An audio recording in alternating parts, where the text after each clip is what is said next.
Livro Fonte Viva, psicografia de Chico Xavier, pelo Espírito Emmanuel.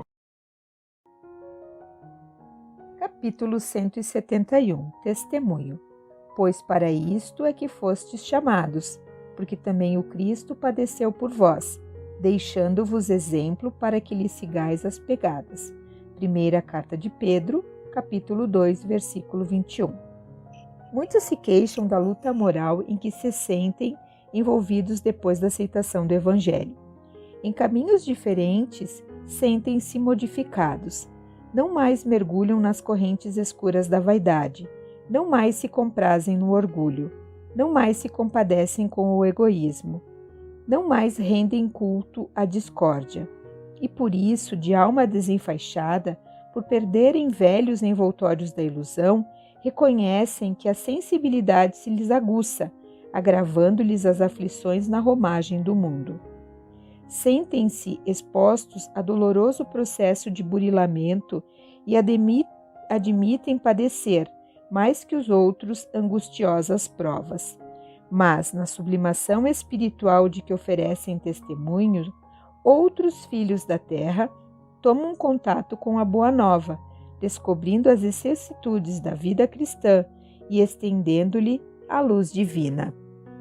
Se nos encontrarmos, pois, em extremos desajustes na vida íntima, à face dos problemas suscitados pela fé, saibamos superar corajosamente os conflitos da senda, optando sempre pelo sacrifício de nós mesmos em favor do bem geral, uma vez que não fomos trazidos à comunhão com Jesus simplesmente para o ato de crer, mas para contribuir na extensão do reino de Deus ao preço de nossa própria renovação. Ninguém recue diante do sofrimento. Aprendamos a usá-lo na edificação da vida mais eficiente, em frutos de paz e luz, serviço e fraternidade, bom ânimo e alegria, porque, segundo o Evangelho, a isso fomos chamados, com o exemplo do Divino Mestre que renunciou em nosso benefício, deixando-nos o padrão de altura espiritual que nos compete atingir. Capítulo 172. Ante o Cristo Libertador. Eu sou a porta. Palavras de Jesus, Evangelho de João, capítulo 10, versículo 7. Segundo os léxicos, a palavra porta designa uma abertura em parede ao rés do chão ou na base de um pavimento, oferecendo entrada e saída.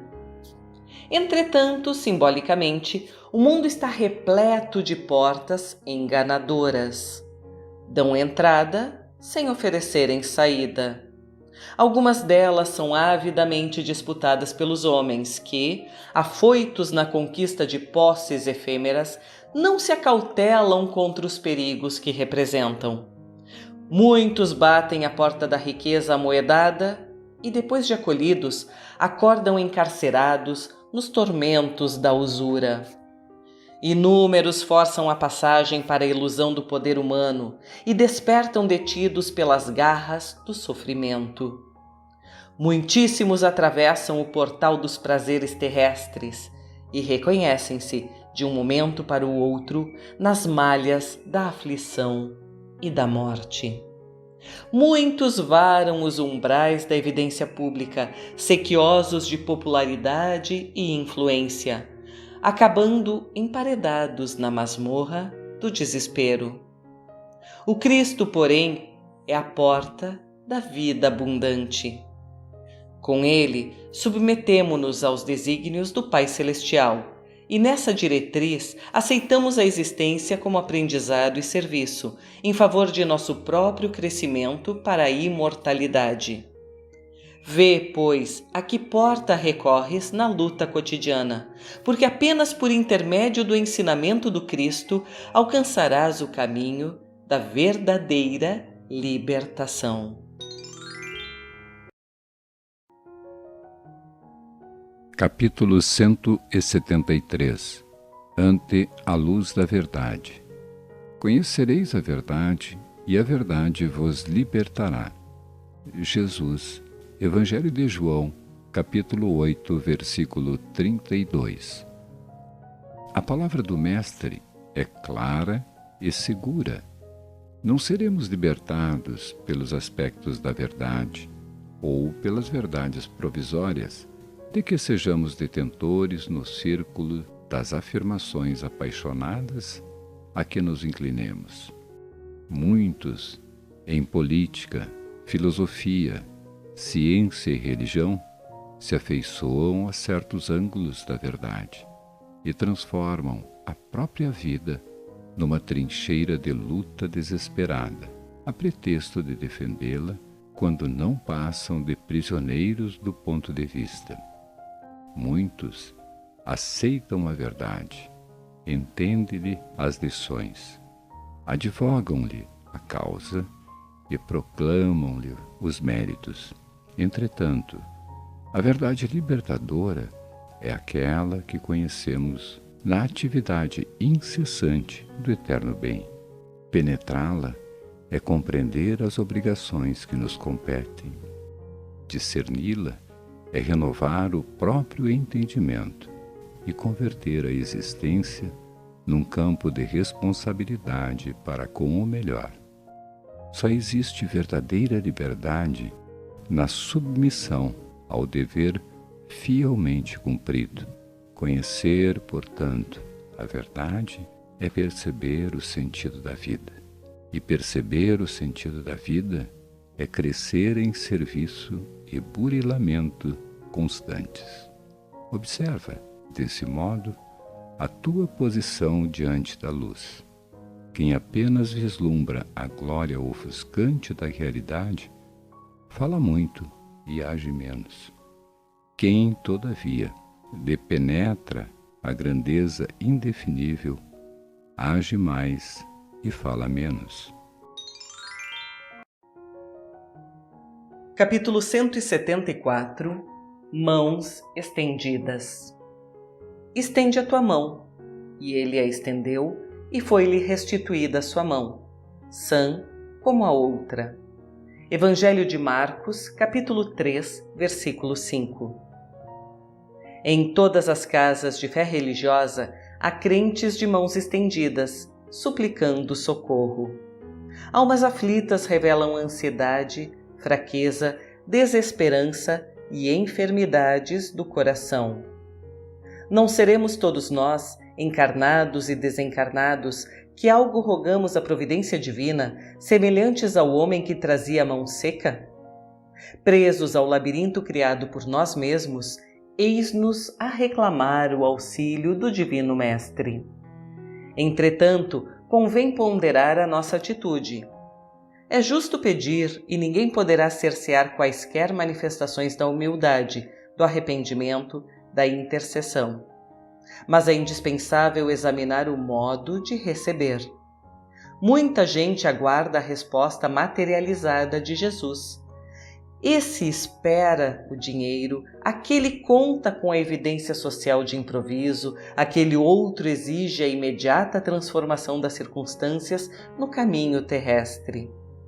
Observemos, todavia, o socorro do Mestre ao paralítico.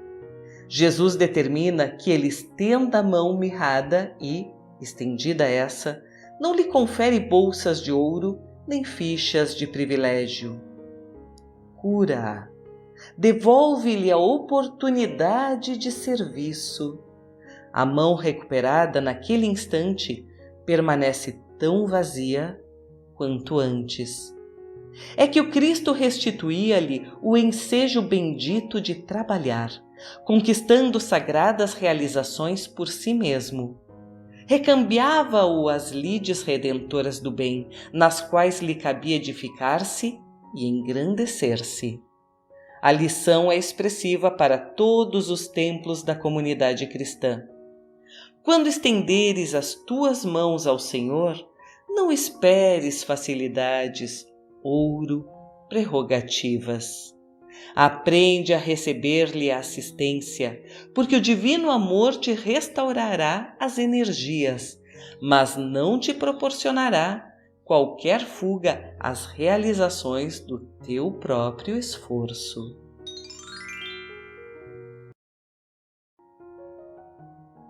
Capítulo 175 Mudança. Mas não o receberam, porque seu aspecto era como de quem ia a Jerusalém. Carta de Lucas, capítulo 9, versículo 53. Digna de nota a presente passagem de Lucas. Reparando os samaritanos que Jesus e os discípulos se dirigiam a Jerusalém, negaram-se a recebê-los. Identificaram-nos pelo aspecto. Se fossem viajores com destino a outros lugares, talvez lhes oferecessem hospedagem, reconforto, alegria. Não se verifica até hoje o mesmo fenômeno com os verdadeiros continuadores do Mestre? Jerusalém, para nós, simboliza aqui testemunho de fé.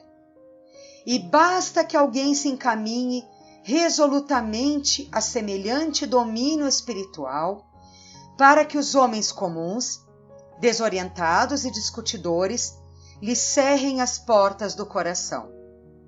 Os descuidados, que rumam na direção dos prazeres fáceis, encontram imediato acolhimento entre os novos samaritanos do mundo. Mulheres inquietas, homens enganadores e doentes espirituais bem apresentados possuem, por enquanto, na terra, luzida assembleia de companheiros. Todavia, quando o aprendiz de Jesus acorda na estrada humana, verificando que é indispensável fornecer testemunho da sua confiança em Deus, com a negação de velhos caprichos, na maior parte das vezes é constrangido a seguir sem ninguém. É que, habitualmente, em tais ocasiões, o homem se revela modificado. Não dá a impressão comum da criatura disposta a satisfazer-se. É alguém resolvido a renunciar os próprios defeitos e anulá-los a golpes de imenso esforço, para esposar a cruz redentora que o identificará com o Mestre Divino. Por essa razão, mesmo portas adentro do lar, quase sempre não será plenamente reconhecido, porque seu aspecto sofreu metamorfose profunda. Ele mostra o sinal de quem tomou o rumo da definitiva renovação interior para Deus, disposto a consagrar-se ao eterno bem e a soerguer-se seu coração no grande caminho.